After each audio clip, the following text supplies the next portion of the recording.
Vamos ver o conceito de centro de massa. Isso é bem importante. Centro de massa. Vou desenhar aqui o eixo X de um sistema de coordenadas cartesiano.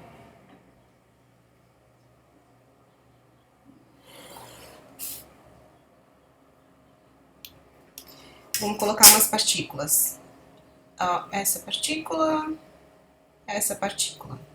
Essa partícula aqui tem uma massa maior do que aquela, digamos, ok? Então, aqui a massa M1, massa M2. E vamos colocar a origem aqui do eixo X aqui. Então, daqui até aqui é o X1, é a posição da partícula 1, e daqui até aqui é X2, que é a posição da partícula 2. A definição da posição do centro de massa em X dessas duas partículas, isso aqui é uma definição, é M1 X1 mais M2 X2. Então, é a posição de cada uma das partículas pesada pela massa. Então, quanto maior a massa, mais perto da massa maior está o centro de massa. Só que isso aqui tem unidade de massa por comprimento. Então, a gente tem que dividir pela massa. Qual a massa? Pela massa total. Então, a soma das duas massas. Okay? Então, se essa daqui tem maior massa, o centro de massa está mais perto dela do que da outra partícula.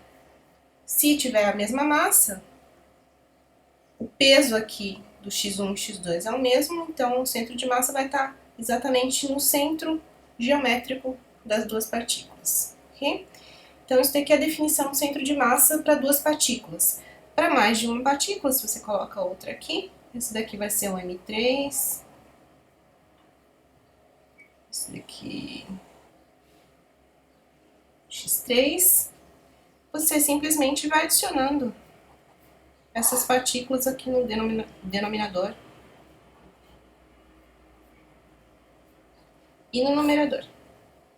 Então, M3X3 e aqui embaixo M1, M2, M3. Se tiver mais partículas, você vai somando até a última partícula. Aqui é um M, N, X, N mais até a partícula N. Ou seja, você escreve isso daqui como somatória de M, I, X, I, indo de 1 a N, da somatória, dividido pela somatória de MI, de igual a 1 a N. Então, isso daqui você está pegando cada uma dessas massas I. Então, por exemplo, I igual a 1, X igual a 1, M1 mais X1. I igual a 2, X igual a 2, M2 mais X2. Isso daqui é a somatória de cada uma das massas vezes a posição para cada uma das partículas. E aqui é a soma de todas as massas. Opa, coloquei um XN aqui, não tem? Soma de todas as massas de todas as partículas. Se a gente disser que isso daqui, a gente chamar a massa total de um M grande, o X do centro de massa, fica somatória. Vou esquecer aqui os I's e o N, a gente sabe que é somatória em I, certo? Para todos os I's. Somatória de MI e XI. E aqui embaixo, dividido pela massa total, para que as unidades saiam corretas. Ok, então isso daqui é a posição em X. Se as partículas não estiverem assim, numa reta, se elas estiverem aqui, por exemplo, e elas tiverem uma posição em Y, então aqui, ó, eu só movi para cima essas partículas. Vamos mover essa daqui para baixo, né? Se elas tiverem também, se você tiver que considerar também a posição delas em Y, o centro de massa delas, você vai ter que fazer esse mesmo peso pro Y, ok? Então, para Y, você tem a mesma história. Você tem y do centro de massa é a somatória de mi, yi, que é uma posição y. Ó, isso daqui é y3. Opa! Esse daqui é o y2. E esse daqui que ficou aqui é o y1. Dividido pela massa. E a mesma coisa para o z. Então, z do centro de massa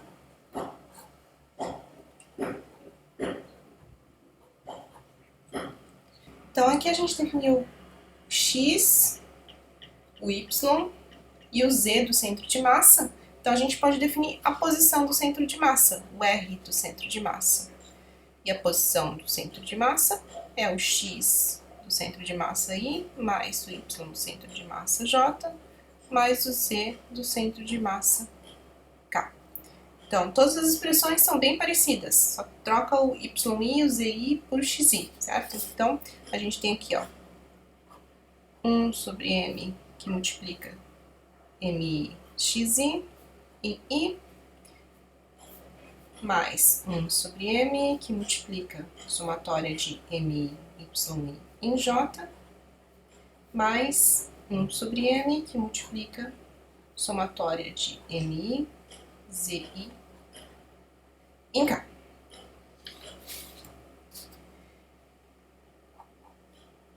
Vamos colocar o 1 sobre m em evidência e a gente fica com somatória de mi, somatória de mi. Então, todas as somatórias a gente pode botar numa somatória só. mi, xi e mi, yi, j, mi, zi, k. E agora, a gente coloca o mi em evidência, porque ele multiplica todo mundo aqui. Então, mi que multiplica xi mais yi, j, mais mi, mais zi, k. O que é isso daqui? Isso daqui é o xi, y, j, zi, k. Por exemplo, vou botar a nossa partícula aqui, essa. x1 i, y1 j, z1 k. É a posição da partícula 1. Então, isso daqui é a posição de cada uma das partículas. Se a gente chamar isso daqui de r, i, que é a posição da partícula i, da iésima partícula, a gente fica com r do centro de massa é 1 sobre m, somatória de mi, r, i.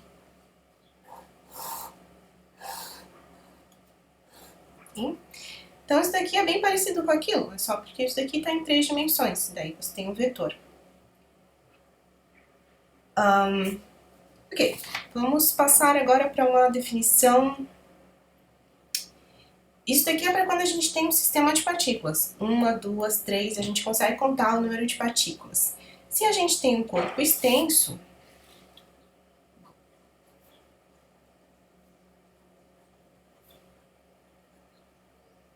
extenso com x, vamos desenhar aqui x, y, z, aqui um corpo extenso. Qual que é o centro de massa desse corpo extenso? Você pode pensar que cada pedacinho do corpo aqui está numa posição RI e tem uma massinha dm, pode ser um ΔM, ok? ΔMI. Cada pedacinho desse corpo tem uma posição e tem uma massinha.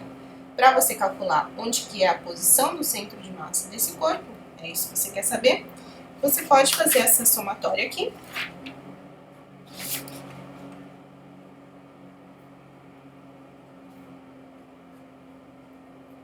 Mas para cada um desses ΔM aqui. Só que esses ΔMs aqui são muito pequenininhos. Então, na verdade, você quer um ΔMi infinitesimal. Se você toma o limite dessa expressão, para esse ΔM infinitesimal, o que acontece com uma somatória? Vira uma integral, que é uma coisa contínua. Então, você tem integral de R dm. Então, isso daqui é para um corpo extenso, ok?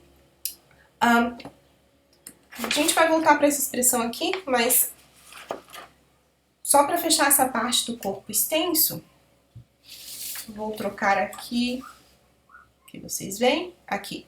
Talvez vocês já tenham visto esse passarinho estranho, é um brinquedinho. É um passarinho, eu tô mostrando um vídeo porque eu não tenho esse passarinho. Que ele é estranho porque ele é suspenso pelo bico, que a gente está acostumado ao centro de massa de um pássaro ser mais aqui pelo torso dele, certo? Mas não, tem uma massinha a mais ali no bico, por isso que ele fica sustentado pelo bico, e daí fica esse brinquedinho estranho. Como que a gente, vamos voltar para cá, como que a gente vê, como que a gente sabe, se você quiser medir experimentalmente o centro de massa de alguma coisa, você pode medir o centro de gravidade, que vai ser o centro de massa, porque tem as forças gravitacionais que vão agir nas massas, e aí você consegue descobrir qual que é o centro de massa de um corpo extenso. Então, experimentalmente, o que você faz é pega o corpo, suspende por 3 lugares diferentes. Por exemplo, pode suspender por aqui, e aqui, ó, suspendeu por aqui, e daí você faz uma reta vertical aqui. Essa reta vertical você guarda. Agora você suspende por aqui. Ups, tem que suspender livremente. E agora faz essa reta vertical. E daí você suspende por aqui e faz essa outra reta vertical. Aqui é quase bidimensional essa régua, né? Então, se você pega essas duas retas que você fez, deveriam ser 3, se for uma coisa com 3 dimensões, pega essas duas retas que você fez e onde elas se encontram, aí é o seu centro de massa. Então, se você fizer isso para aquele passarinho, vou pegar uma foto melhor do passarinho aqui. Aqui.